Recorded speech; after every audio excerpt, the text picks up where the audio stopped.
მოგესალმებით. ეს ტელეკომპანია პულსია, მე ეკა სანიკიძე გახლავართ და ჩვენ ვაგრძელებთ გადაცემათა ციკლს მედიდია. ჩვენს გადაცემაში არაერთხელ გვისაუბრია ჯანმრთელობაზე მოქმედ ფაქტორებზე, როგორც გარე, ისე შიდა ფაქტორებზე, რომელთაგან ყველაზე მნიშვნელოვანი ჯანსაღი გარემოა. ხოლო ჯანსაღი გარემოს გავლენა ჯანმრთელობაზე ნიშნავს იმას, რომ ჩვენ უნდა განვიხილოთ როგორც ფიზიკური, ისე მენტალური და სოციალური კონტექსტი. რა კავშირია?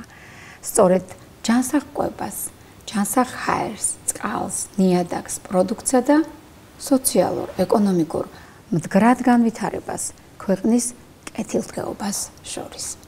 ამ საკითხებზე სასაუბროდ დღეს ძალიან საინტერესო სტუმარი მოვიწვიეთ.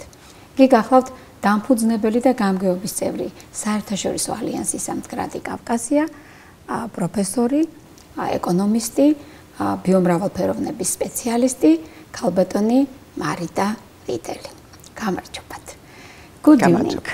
ქალბატონ მარიტა, პირველ რიგში დიდ მადლობას მოგახსენებთ მობრძანებისთვის და ჩვენი საუბარი დავიწყოთ იმით, თუ როგორ გაჩნდა იდეა შეგექმნათ ალიანსი მდგრადი განვითარება კავკასია. იდეა შექმნილიყო ინიციატივა კომპეტენტური ექსპერტების, ქართველი, გერმანელი და სხვა უცხოელი პარტნიორების თანამშრომლობით გაჩნდა იმიტომ, რომ ჩვენ ვიცით, როგორი დიდი პოტენციალია საქართველოში და კავკასიაში სოფლის მეურნეობის განვითარებისთვის, შემდგომ ეტაპზე მედიცინისა და ჯანმრთელობისთვისაც და მას განსაკუთრებული ყურადღება და კვალიფიკაცია სჭირდება, რათა გამოვიკვლიოთ ნიადაგი, მცენარეები, მთები, ფლორა და ფაუნა. მაგრამ ასევე მნიშვნელოვანია იმის გარკვევა, თუ როგორ უნდა გახადოს ქვეყანამ ეს ყველაფერი ხელმისაწვდომი მომხმარებლისთვის, როგორც ქართველი, ისე უცხოელი მომხმარებლებისა და ცხადია ტურისტებისთვის. როგორც ქართველი, ისე უცხოელი მომხმარებლებისა და ცხადია ტურისტებისთვის. დიდი მადლობა ქალბატონო მარიტა, ეს შესანიშნავი იდეა, რომელიც ნამდვილად წაადგება ჩვენს ქვეყანას.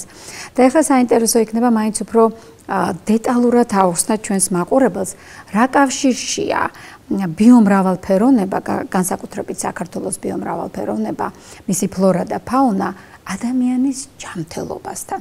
დღეს ყველა მეცნიერება ერთმანეთთან ძალიან მჭიდროდ არის დაკავშირებული, ეკოლოგია, ქიმია, ბიოლოგია, მედიცინა და საინტერესოა თქვენ როგორ ახსნიდით მის ზეგავლენას როგორც ადამიანის ჯანმრთელობაზე, ასევე მის სოციალურ და ეკონომიკურ კეთილდღეობაზე.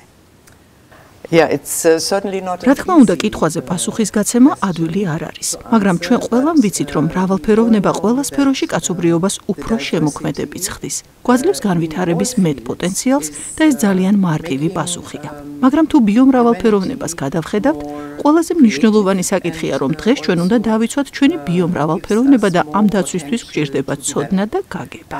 აი სწორედ ეს არის რისკის ქვეშ, რომ დაიკარგოს და საკმარისად არ განვითარდეს და არ იყოს მხარდაჭერილი. ზოგჯერ ეს ეკონომიკური საკითხიცაა. ასე რომ თუ ეკონომიკურად არ არის მომგებიანი, არ არის საინტერესო, რა თქმა უნდა, ხშირად ეს თემა განზეა გადადებული. მაგრამ ასევე შესაძლებელია და ჩვენ გვაქვს ამის საინტერესო მაგალითები ბოლო წლების განმავლობაში იმის საჩვენებლად, რომ ბუნება და ბიომრავალფეროვნება ეკონომიკური გაძლიერებისა და განვითარების ფაქტორებია, რომ შესაძლებელია ამ პოტენციალის გამოყენება შემოსავლის გენერირებისთვისაც, ბიზნესისთვის, რათა უფრო საინტერესო გახდეს. თუ გადავხედავთ ღირებულების ჯაჭვებს, ნიადაგიდან მოხმარებიდან ცხოვრებისეულ მოთხოვნილებებამდე, რა თქმა უნდა ძალიან ნათელია, რომ ყველა ფაზაში არის შესაძლებლობა, რომ ჩვენ ადამიანებსაც ვქონდეს სარგებელი და ეს არის ცოტა თითქოს გარეგანი სარგებელი. მაგრამ რა თქმა უნდა, ჩვენ სარგებლობთ პირადადაც, რადგან ეს ჩვენი ჯანმრთელობის კეთილდღეობის ნაწილიცაა და გვაიძულებს ვიყოთ უფრო კრეატიული და უფრო ბედნიერი, რაც ჩვენ ყველას გვჭირდება. ძალიან დიდი მადლობა ქალბატონ მარიტა. აი მე მაქვს ახლა აქედან გამომდინარე ესეთი შეკითხვა, რა თქმა უნდა თქვენ საუბრობთ იმაზე, რომ ეს არის ჰოლისტური სამყარო, რომელსაც ძალიან დიდი მნიშვნელობა აქვს ჩვენი ბედნიერებისათვის ნამდვილად, იმიტომ რომ საუბარია ბალანსზე, საუბარია ჰარმონიაზე საკუთარ თავთან და გარე სამყაროსთან. და აქედან გამომდინარე ბიომრავალფეროვნება როგორც ასეთი, როგორც მხოლოდ მეცნიერება, როგორც მხოლოდ ფილოსოფია, შეიძლება დარჩეს ნამდვილად ყოველგვარი გამოყენების გარეშე, თუ მას რაიმე გზას არ მოუძებნით ადამიანისათვის სასარგებლო შედეგების მოსატანად. ამიტომ საინტერესო იქნება გარკვეულწილად გამოვყოთ ორი ძირითადი მიმართულება. ერთი თქვენი ალიანსის საქმიანობა იმ თვალსაზრისით, რომ საბოლოო ჯამში ეს ყველაფერი გამოყენებული იყოს ორგანული ჯანსაღი საკვების საწარმოებლად საქართველოში და რა თქმა უნდა ჯანსაღი კვება იქნება მნიშვნელოვანი ფაქტორი ჯანმრთელობისათვის და მეორე, რომ ეს სუფთა, ეკოლოგიურად სუფთა ბუნებრივი რესურსები, წყალი, ნიადაგი თუ მცენარეები გამოყენებული იყოს სამკურნალო საშუალებების დასამზადებლად და გამოსაყენებლად მკურნალობის მიზნით ჩვენი მოსახლეობისათვის. თუ საუბრობთ ბიო ან ორგანულ საკვებზე, ის ჩვენთვის მნიშვნელოვანია რამდენიმე მიზეზის გამო. პირველ რიგში, რა თქმა უნდა, ეს ის საკვებია, რომელიც უფრო ახლოს არის ჩვენს ხელთან, რადგან ჩვენ ძალიან ახლოს ვართ ბუნებასთან. მისი ნაწილი ვართ და ამიტომ უფრო ადვილად შეგვიძლია გადავამუშავოთ ბუნებრივი, ანუ ორგანული საკვები. ასევე უნდა გვესმოდეს, რომ ორგანული საკვების წარმოება და მოხმარება ჩვენი მხრიდან არის გარემოს მომხილებაც. თუ ჩვენ ვეძებთ ორგანულ საკვებს, ეს ნიშნავს, რომ შეგვაქვს წვლილი პლანეტის გადარჩენაში და ბიომრავალფეროვნების მხარდასაჭერად, რადგან ორგანული მეურნეობა ნამდვილად უკეთესია ნიადაგისთვის, წყლისთვის, ჰაერისთვის და ძალიან მნიშვნელოვანია კლიმატის ცვლილების დროსაც. ასე რომ, კიდევ ერთი მიზეზი ეს არის. მე ვფიქრობ, რომ და ეს ჩემი პირადი გამოცდილებაცაა, კერძოდ რაც დანერგა სებასტიან კნეიფმა გერმანიაში 200 წლის წინ, ეს არის სწორი კვება. მას კარგად ესმოდა, რომ კარგი დაბალანსებული საკვები იყო ძალიან მნიშვნელოვანი. ანუ არაორგანულ და ორგანულ საკვებს კი არ განასხვავებდა, არამედ კარგ კვებას ანიჭებდა უპირატესობას.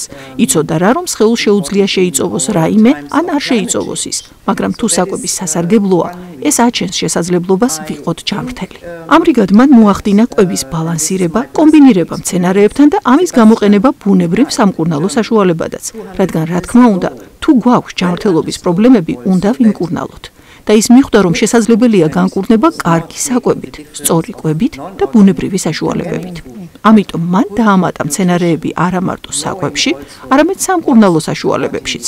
რა თქმა უნდა, 5 ძირითადი ელემენტის უზრუნველყოფა საკვებში ნიშნავს წონასწორობას და ცხოვრების ბალანსს. ეს არის ის, რისთვისაც ყოველთვის უნდა ვიბრძოლოთ და ასევე მივაქციოთ ყურადღება საკმარის მოძრაობას. ის სპორტზე კი არ საუბრობდა, არამედ მოძრაობაზე. გარდა ამისა, მას ჰქონდა კიდევ ერთი შესანიშნავი ბუნებრივი საშუალება – წყალი. და წყალიც ის შემთხვევაა, სადაც საქართველოს ბევრი რამის შეთავაზება შეუძლია. ასე რომ, მან გააცნობიერა თუ როგორ უნდა დაეხმაროს სხეულს ბუნებრივი ელემენტებით, რომ ის იყოს ჯანმრთელი ან განიკურნოს თუ დაავადებულია და ეს იყოს მკურნალობის უფრო ეფექტური გზა. ეს არის ძველი სიბრძნე, ძველი თერაპიები, რომლებიც ისევ და ისევ გამოიყენება და ვითარდება. და მე ვფიქრობ, რომ ჩვენ უნდა განვიხილოთ ყველა ეს ვარიანტი. დავფიქრდეთ, რას გვაძლევს მცენარეები, სანელებლები, წყალი, ხილი თუ ბოსტნეული, რომ უფრო ჯანმრთელები ვიყოთ, აღვიჩდეთ გაცილებით უკეთეს მდგომარეობაში. და ეს არის ის ასპარეზი, სადაც საქართველოს მსოფლიოსთვის ნამდვილად ბევრი რამ აქვს შესათავაზებელი. ძალიან დიდი მადლობა ქალბატონო მართა. მე მინდა უბრალოდ აღვნიშნო და დაგეთანხმოთ იმაში, რომ საქართველოს ნამდვილად ბევრი აქვს მსოფლიოსთვის ამ მხრივ შესათავაზებელი. ეს არის უძველესი ქვეყანა, უძველესი ტრადიციებით სამკურნალო ბუნებრივი საშუალებების გამოყენებისა და ეხლაც როდესაც ჩვენ ვართ მეტ იდეაში, რომლის სახელწოდებაც შეიცავს ჩვენი კოლხი მკურნალის მედეას სახელს, რომელიც ერთ-ერთი პირველი იყო მსოფლიოში, ჰქონდა რა მამიდასთან ერთად, ჰეკატესთან ერთად ეს პლანტაციები სამკურნალო მცენარეების და ამზადებდა სამკურნალო მცენარეებს, რა თქმა უნდა, ჩვენთვის ეს ძალიან ნაცნობი თემაა, ძალიან ახლობელი თემაა, ძალიან მნიშვნელოვანი თემაა. უბრალოდ აქ ჩდება ერთი შეკითხვა. კი ბატონო, გასაგებია, რომ ჩვენ ვიცით რა არის ტრადიციული მედიცინა, ჩვენ ვიცით რა არის სწორი კვება ბუნებრივი რესურსებით და რა არის მცენარეების გამოყენება დაუშვათ სამკურნალო საშუალებების დასამზადებლად. მაგრამ ეს თაობიდან თაობას გადაეცემა როგორც ერთგვარი ემპირიული ცოდნა და ბუნებრივია დღეისთვის, როდესაც ასეთი განვითარებულია თანამედროვე მედიცინა, აკადემიურ დონეზეა აყვანილი, შეიძლება კლასიკური მედიცინის წარმომადგენლებს დაებადოთ კითხვა. კი ბატონო, გასაგებია, რომ ეს ტრადიციული მეთოდები არსებობს, მაგრამ რახან ჩვენ მის ხელახლა დაბრუნებას, აღზევებას ვცდილობთ ესეთი ორგანული მეურნეობების შექმნით და სამკურნალო საწარმოების გაკეთებითა და შემდგომ ამ საწარმოებში დამზადებული ბუნებრივი საშუალებების გამოყენებით ჩნდება კითხვა სამეცნიერო კუთხით, რამდენად არის ეს მტკიცებულებებზე დამყარებული და ვიცით თუ არა როგორი კვება ან როგორი სამკურნალო ბუნებრივი საშუალებები შეგვიძლია გამოვიყენოთ სხვადასხვა დაავადებების დროს. დიახ, ანუ პრობლემა ვფიქრობ არა მხოლოდ სამეცნიერო ნაწილია, არამედ თერაპიული ნაწილიც. ჩვენ უნდა გავაგრძელოთ ან გამოცდილი მცენარეული და ბუნებრივი სამკურნალო საშუალებების მდგრადი განვითარება და ასევე მნიშვნელოვანია ნდობა, რომელიც რა თქმა უნდა საჭიროა მომხმარებელთა მხრიდან რომ მიყვნენ ამ თერაპიას. ეს სფერო რთულ ვითარებაშია, რადგან ერთის მხრივ კვლევები აუცილებელია, მაგრამ მეორეს მხრივ ჩვენ გვაქვს ძალიან მკაცრი საერთაშორისო ეროვნული, ევროპული თუ ამერიკული რეგულაციები, რომლებიც ითხოვს ძალიან რთულ და მაღალი სტანდარტების კვლევებს და ძალიან ხშირად პროდუქციის მწარმოებლები ვერ ახერხებენ ამას. მაგრამ ცხადია ეს აუცილებელია, რომ მომხმარებელი იყოს დაცული. იგივე გვაქვს ორგანულ საკვებზე. ორგანული საკვებისთვისაც საჭიროა კვლევებზე დაფუძნებული სერტიფიკატები, რომელიც დაადასტურებს, რომ ღირებულების მთელი ჯაჭვი ადეკვატური გზით არის წარმოებული და მომხმარებლამდე მიტანილი. და ეს საკითხი მუდმივად დამუშავების პროცესშია, რაც აუცილებელია მომხმარებლების დასაცავად. გასათვალისწინებელია ისიც, რომ ხდება ცოდნის დაკარგვა მოსახლეობაში. ჩვენ არ გვაქვს ბუნებრივი თერაპიის გამოყენების ტრადიცია ყველა ოჯახში, საზოგადოების ყველა ჯგუფში, მაგრამ სადაც გვაქვს, ის გადაეცემა თაობიდან თაობას ოჯახებით ტრადიციით. და აქ ჩვენ უნდა გვქონდეს მეტი საფუძველი შევაგროვოთ შესაბამისი ძველი გამოცდილება და ეს არის სწორედ ის, რასაც ჭირდება ყურადღება და გარკვეული ინვესტიციაც. მაგრამ ყველაზე მნიშვნელოვანი ის არის, რომ სამედიცინო პროფესიონალებსაც უნდა ესმოდეთ და მხარი დაუჭირონ პროფესიონალურ მიდგომას, არა მხოლოდ მეცნიერულ, არამედ პროფესიონალურ მიდგომას, როცა მედიკამენტი გამოიყენება ექიმებისა და ძალიან გამოცდილი ადამიანების მიერ და ეს ასევე ძალიან მნიშვნელოვანი საკითხია განსავითარებლად. ძალიან საინტერესო თემებს შეეხეთ ქალბატონო მარიტა, მე დაახლოებით 3 მიმართულებას გამოვყოფდით და ჩემი სურვილია რომ 3 მიმართულებით ჩავშალოთ თქვენი საუბარი. ერთის მხრივ თქვენ შეეხეთ სწორედ რეგულაციებს და სტანდარტებს, რომელიც მოდის ზუსტადად რომ ამ სამეცნიერო კვლევების შედეგად და დგინდება, რამდენად სასარგებლოა და რისთვის არის სასარგებლო და როგორ უნდა იყოს წარმოებული, რომ არ ავნოს მომხმარებელს. მეორე ძალიან მნიშვნელოვანი მიმართულება, რაც თქვენ გამოყავით, ეს არის ექიმების როლი, რომლებმაც უნდა შეძლონ გამოიყენონ ბუნება, გამოიყენონ ბუნებრივი პროდუქტები და სამკურნალო საშუალებები, რა თქმა უნდა, კლასიკურ მეთოდებთან ერთად, ანუ საუბარია ინტეგრაციული მედიცინის განვითარებაზე, რისთვისაც საქართველო ნამდვილად გენეტიკურად და ისტორიულად მზა ქვეყანა, ვინაიდან ჩვენთან ყოველთვის ხერხდებოდა ბუნებრივი რესურსებისა და კლასიკური მედიცინის მიღწევების, ასე ვთქვათ, შერწყმა. მაგრამ ინტეგრაციული მედიცინა, როგორც მიმართულება, ბუნებრივია ჩამოყალიბებას და შემდგომ განვითარებას საჭიროებს და რა შეიძლება ამ მხრივ გაკეთდეს და მესამე ძალიან მნიშვნელოვანი ხაზი, რომელიც თქვენ გამოყავით, ეს არის მზაობა სწორედ ამ ექიმების, რომ ამ მიმართულებით იაზრონონ და იმოქმედონ. გაქვთ თუ არა რაიმე აკადემია, ტრენინგები, გადამზადება, კურსები იმისთვის, რომ ჩვენი ექიმები, ასე ვთქვათ, მზად იყვნენ ორივე მიმართულებით შეძლონ მოემსახურონ როგორც კლასიკური, ისე ტრადიციული საშუალებების გამოყენებით თავიანთ პაციენტებს. მოდით სამივე მიმართულებას მოკლედ შევეხოთ, მაგრამ დავიწყოთ რეგულაციებით. აი მაგალითად ელემენტარულად რო წარმოვიდგინოთ, არის თუ არა რაიმე რეგულაცია უკვე საქართველოში, რომელიც ავალდებულებს ან ითხოვს, რომ თუნდაც კონდეს ორგანული საკვების ან სამკურნალო საშუალების ლოგო იმ პროდუქტს, რომელიც თაროზე იდობა მაღაზიაში, რომ ის ამოიცნოს უცებ მომხმარებელმა, მივიდეს და შეიძინოს. რაც შეეხება სერტიფიკატებსა და ეტიკეტებს, პირველ რიგში თქვენ იცით ეს მშვენიერი მწვანე ფოთოლი, რომელიც გვეუბნება, რომ ეს არის ორგანული პროდუქციის შესახებ ევროკავშირის რეგულაციების მიხედვით წარმოებული სერტიფიცირებული პროდუქტი. ეს ერთი. მაგრამ ჩვენ გვაქვს სხვა და უფრო რთული ეტიკეტებიც ფერმერებისთვის და გადამამუშავებლებისთვის. ისინი ასახავს არა მარტო გარკვეულ სპეციფიკურ მეთოდებს, არამედ ჩვენს მსოფლმხედველობას, ფილოსოფიას. ასევე ორგანული ფერმერების გადაწყვეტილებას განახორციელონ მეტი და ამასთან გაითვალისწინონ სპეციფიკური სოციალური პასუხისმგებლობა. დააწესონ უფრო სამართლიანი სტანდარტები მოვაჭრეებსა და ფერმერებს შორის კავშირის გასამყარებლად. ასე რომ, ეტიკეტი და სიმბოლო ბევრია, მაგრამ ძირითადი მაინც ეს ეგრეთ წოდებული ევროპული მწვანეა, რომელსაც საქართველოშიც ხშირად შეხვდებით. და დიახ, ეს ნიშანი არის ერთ-ერთი შესაძლებლობა ამ შემთხვევაში, რათა თქვენ მაშინვე აღიაროთ, რომ ეს არის სერტიფიცირებული ორგანული პროდუქტი. ასევე არსებობს უამრავი მცირე ფერმერი და საოჯახო ფერმები, რომლებიც აწარმოებენ ორგანულ პროდუქტს, მაგრამ მათთვის სერტიფიცირება არ არის მნიშვნელოვანი და არც აუცილებელი, რადგან არ აქვთ საკუთარი მარკეტი. მომხმარებლებზე არ იბეგრებიან და სხვა. ანუ თუ გაყიდვა სურთ, უბრალოდ უნდა მოძებნონ სხვა გამოსავალი, რომ ყავდეთ საკუთარი მომხმარებლები, რომლებიც ენდობიან მათ ფერმას, მათ წარმოებას. Აი მაშინ მათი ორგანული პროდუქცია შეიძლება გაიყიდოს ეტიკეტის გარეშეც. ეს შესაძლებელია, მაგრამ ეს რა თქმა უნდა არის გარკვეულ სამომხმარებლო თემებში ნდობის ჩამოყალიბების საკითხი. ასევე მხოლოდ გარკვეულ არეალზე გაყიდვის გარანტია და ეს ყოველთვის შესაძლებელია.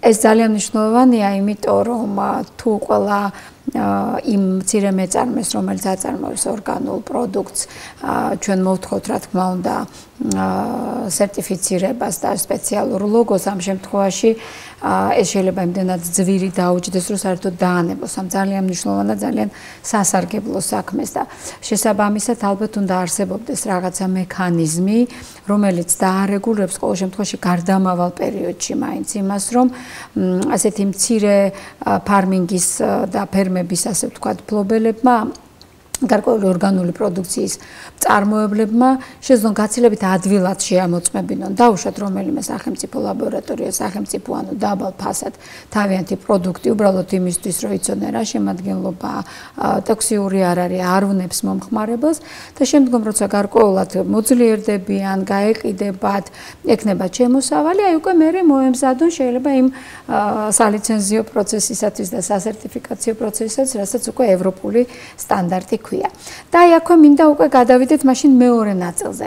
როგორ ფიქრობთ, როგორ შეიძლება მოხდეს გადამზადება ექიმების ან ტრენინგები ან ინფორმირება იმისთვის, რომ მათთვის ბუნებრივი გახდეს, გამოიყენონ თავიანთ სამკურნალო სქემებში ნუტრიციის და ნუტრიციოლოგიის კომპონენტიც, ანუ ჯანსაღი კვების და ორგანული კვების კომპონენტი, როგორც ერთ-ერთი დანიშნულება სხვა წამლებთან, კლასიკურ წამლებთან ერთად დანიშნულების ნაწილი გახდეს სწორი კვების და ჯანსაღი პროდუქტების მიღების თემა და ასევე შეძლონ გამოიყენონ სამკურნალო მცენარეებისგან დამზადებული საშუალებები.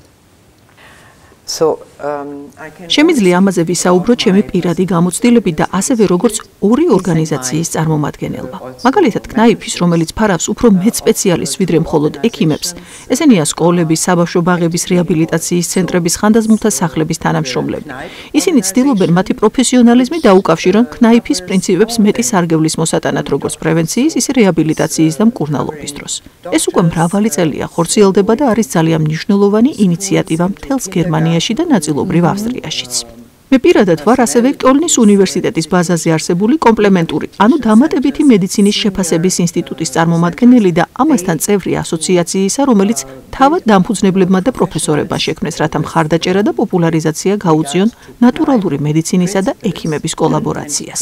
და აი სწორედ დამფუძნებელმა პროფესორმა ბოუთმა, რომელიც სამწუხაროდ გარდაიცვალა რამდენიმე წლის წინ, ჩაატარეს კვლევები იმის შესახებ, თუ რამდენად ეფექტიანია ნატურალური მედიცინის და კურნების შესახებ ცოდნის კომბინირება კლასიკურ მედიცინასთან. და ეს ძალიან მნიშვნელოვანია. მათ იმუშავეს სხვა დეპარტამენტებთან, რეგიონების ექიმებთან და ასევე უცხოელ ექიმებთანაც. კერძოდ, ის მუშაობდა კიბოს საკითხზე, კიბოს სხვადასხვა ფორმების მკურნალობის შესაძლებლობაზე კომპლემენტური მედიცინის გამოყენებით.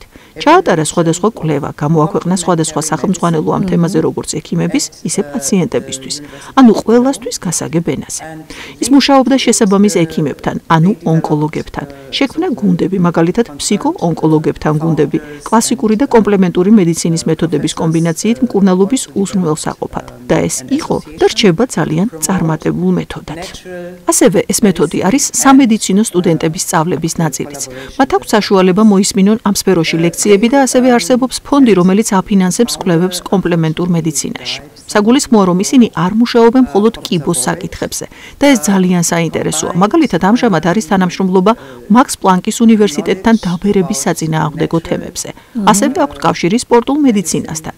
ჩვენ გვაქვს სპორტის უნივერსიტეტი და ისინი მუშაობენ თუ როგორ გამოიყენონ ნატურალური მედიცინა როგორც კომპლემენტური მედიცინა სპორტში. და ვფიქრობ ეს ძალიან მნიშვნელოვანია. რა თქმა უნდა, ამ საქმეს სჭირდება მეტი კოლაბორაცია, შესაძლებლობები და პირობები, მაგრამ თუ ნამდვილად სურს ვინმე სწავლა, შეუძლია დააფინანსოს ექიმები. მაშინ ექიმების და სახალხო მკურნალების დაკავშირება და ერთობლივი მუშაობა პაციენტებთან და მომხმარებლებთან ნამდვილად შესაძლებელი გახდება. ძალიან დიდი მადლობა ამ ინფორმაციისთვის, იმიტომ რომ თქვენ ზუსტად ისაუბრეთ იმაზე, რასაც ქვია სწორედ ინტეგრაციული მედიცინა, რომელიც არის ძირითადი ბაზისური მედიცინისა და დამატებითი მედიცინის ერთობლიობა და ეს დამატებითი, როგორც თქვენ ახსენეთ, ანუ ეგრეთ წოდებული კომპლემენტარული მედიცინა, შეიძლება იყოს ჩვენთანაც შეტანილი, აი უკვე მედიდეაში ვართ და შეიძლება რომ რაღაც იდეები, რომელიც დაიბადება, გავაჟღეროთ, რატომაც არა სამედიცინო უნივერსიტეტის დამთავრებულმა სტუდენტმა და კურსდამთავრებულმა ალბათ მეტი უნდა იცოდეს ტრადიციული მედიცინის შესახებ. Ну, მედიცინის ისტორიაში ისინი რაღაცას გაკვეთს სწავლობენ, მაგრამ ეს შეიძლება იყოს დამატებითი მოდული სილაბუსში, რომელიც მეტ ინფორმაციას მისცემს და შესაძლებელს გახდის, როცა დაამთავრებენ, უკვე იმუშაონ ერთად პაციენტის სასიკეთოდ, სწორედ ტრადიციული მედიცინის სპეციალისტებთან და მკურნალებთან, რათა მოხდეს ერთგვარად შეიძლება ინტეგრაციული მედიცინის კლინიკაც ან ლაბორატორიაც იყოს, შესწავლაც მოხდეს და ასევე უბრალოდ პრაქტიკულ საქმიანობაში ამ მეთოდების გამოყენება და კვლევები ძალიან საინტერესო შეიძლება დაიდოს, რომ დასაბუთდეს მარტო კლასიკური მეთოდით მკურნალობისას რა შედეგებს დავდებთ კონკრეტული დაავადების დროს, იგივე შემთხვევაში მარტო ტრადიციული და რა შედეგი შეიძლება გქონდეს მათი კომბინირებული გამოყენებით. მაგრამ ახლა მე მინდა გადავიდე შემდეგ შეკითხვაზე, რახან აი ამ ძალიან სასიამოვნო მიმართულებით წარიმართა თქვენი გამოცდილება გაგვიზიარეთ, თქვენ თვითონ თუ გამოგიყენებიათ, თუ გაქვთ ესეთი გასახსენებელი, ასე ვთქვათ, თქვენი ცხოვრებიდან ისტორია, როდესაც იმკურნალეთ მხოლოდ ბუნებრივი რესურსებით ან ტრადიციული მედიცინის გამოყენებით. დიახ, ტექნიკურად მე ქნაიფის მეთოდის მონაწილე ვარ. პირადად ვიყავი პროფესორ ბეუთის ონკოპაციენტი კომპლემენტური მედიცინის ინსტიტუტში, როცა კიბოს დასამარცხებლად მკურნალობისას დავამყარე კონტაქტები ამ ორგანიზაციებთან და ექიმებთან. ასე რომ ეს ჩემთვის ძალიან მნიშვნელოვანი იყო. მე შევძელი მკურნალობის მთელი პერიოდის განმავლობაში იმავდროულად გამეგრძელებინა მუშაობაც. ანუ ვიტარებდი მკურნალობას კლასიკური მედიცინის მეთოდებით და დაუყოვნებლივ დავიწყე დამატებითი, ანუ კომპლემენტური მედიცინის მეთოდებით მკურნალობაც, რომ მალე დავბრუნებოდი ნორმალურ მდგომარეობას და ეს ძალიან კარგი იყო. ამიტომ მაშინვე დავიწყე იმის სწავლა, თუ როგორ უნდა გამხდარიყავი ქნაიფ კონსულტანტი ან მენტორი სხვების მკურნალობის ხელშესაწყობად, ქნაიფ აკადემიასთან ერთად. ეს არის ის, რაც მე გავაკეთე კიდეც და მას შემდეგ მაქვს პრაქტიკა ამ მიმართულებით. ცხადია, ამ პრაქტიკას ვიყენებდი საკუთარ თავზე ზრუნვისთვის ყველა ეტაპზე, რომელიც კიბოს აქტიური მკურნალობის შემდეგ გავიარე და ეს ეფუძნებოდა ცოდნას, რომელიც კომპლემენტური მედიცინის ფაზაში მივიღე. ზოგადად ხანდახან არის კრიზისური სიტუაცია, როცა ყველაზე მეც სწავლობ და როცა რამეს უწევ პოპულარიზაციას, თავადვე უნდა იყო ამის ნაწილი. მე ასევე ვიყავი მაგალითად ქართველი მკურნალის პაციენტიც, როცა მუხლი დავიზიანე. მაშინაც ისევ კომპლემენტური მეთოდებით ვიმკურნალე და ეს იყო ძალიან საინტერესო გამოცდილება, რადგან შევძელი სრულად განმეკურნა ჩემი მუხლი. დიახ, ყოველგვარი ოპერაციის გარეშე, ქართული ცოდნის წყალობით. ძალიან დიდი მადლობა, ჩემთვის ეს გასაკვირი არ არის, უბრალოდ სასიამოვნოა, მაგრამ კი საქართველოში ეს შესაძლებელი იქნებოდა, დარწმუნებული ვარ, არა თუ ტრავმატოლოგიაში, არამედ ნეიროქირურგიაშიც კი გვყავდა ჩვენ ასეთი სახალხო მკურნალები, რომელიც თავისივე დამზადებული იარაღებით ატარებდნენ ტრეპანაციებს და ატარებდნენ ძალიან საინტერესო მაღალმთიან სოფელში ატარებდნენ ასეთ რთულ ოპერაციებს. ასე რომ ჩემთვის ძალიან საინტერესო მოსასმენია ის, რომ საქართველოშიც ჰქონდათ ესეთი გამოცდილება და ახლა მინდა გკითხოთ უკვე როგორც ეკონომიკური მეცნიერებების სპეციალისტსაც, გამოდის რომ თქვენ ახსენეთ პრევენციაც, თქვენ ახსენეთ მკურნალობაც და ახსენეთ რეაბილიტაციაც, რაშიც გასაგებია და ლოგიკურია, რომ ორგანული ბუნებრივი პროდუქტებისა და ნივთიერებების გამოყენება ან გაჯანსაღების როლს ასრულებს, ან იმუნიტეტის გაძლიერების რომ მკურნალობა უფრო ეფექტური იყოს, ან ორგანიზმის, ასე ვთქვათ, ძალების აღდგენის ფუნქციის აღდგენის, რომ რეაბილიტაციის პერიოდში ამას თავისი შედეგი ჰქონდეს და ეს გასაგებია. მაგრამ აი საინტერესო არის სულთა ფინანსური თვალსაზრისით, ეკონომიკური თვალსაზრისით, რამდენად უფრო იაფი შეიძლება დაჯდეს პაციენტისთვის, სახელმწიფოსთვის ტრადიციული მეთოდების დამატება მკურნალობის სქემებში, ეს ერთი მხარეა. და მეორე, ზოგადად თუ ჩვენ გვექნება ასეთი მეურნეობები, ორგანული საკვების, ორგანული და ბუნებრივი საშუალებებით დამზადებული სამკურნალო საშუალებების რამდენად გაამყარებს ეს იმ კონკრეტულ რეგიონს საქართველოსი, სადაც ჩვენ ეს ბიოორგანული მეურნეობები გვექნება. Yeah, so it is დიახ, რა თქმა უნდა, ადვილი არ არის ერთი მიმართულების მიცემა. Ფიქრობ, ყოველთვის უნდა იყოს სხვადასხვა მიდგომების ნაზავი, მაგრამ უნდა შევხედოთ ეკონომიკური თვალით ამ ცნობილი ღირებულების ჯაჭვს და შევაფასოთ თუ როგორ ავითარებთ ღირებულებას მთელი ჯაჭვის გასწვრივ, რათა აწარმოოთ პროდუქტი მომხმარებლებისთვის და მოხმარებისთვის. ანუ ძალიან მნიშვნელოვანია მაგალითად, რომ ნიადაგი იყოს დაცული და ჯანსაღი და გქონდეს ბიომრავალფეროვნება. დღესდღეობით ასევე შესაძლებელია და არსებობს ახალი გამოთვლითი მიდგომები, რომ გამსაზღვროთ ეს ინვესტიცია. ანუ რა სარგებელს აძლევს პლანეტას და თქვენ რა სარგებელი დაგიბრუნდებათ პლანეტაში ჩადებული წვლილისთვის.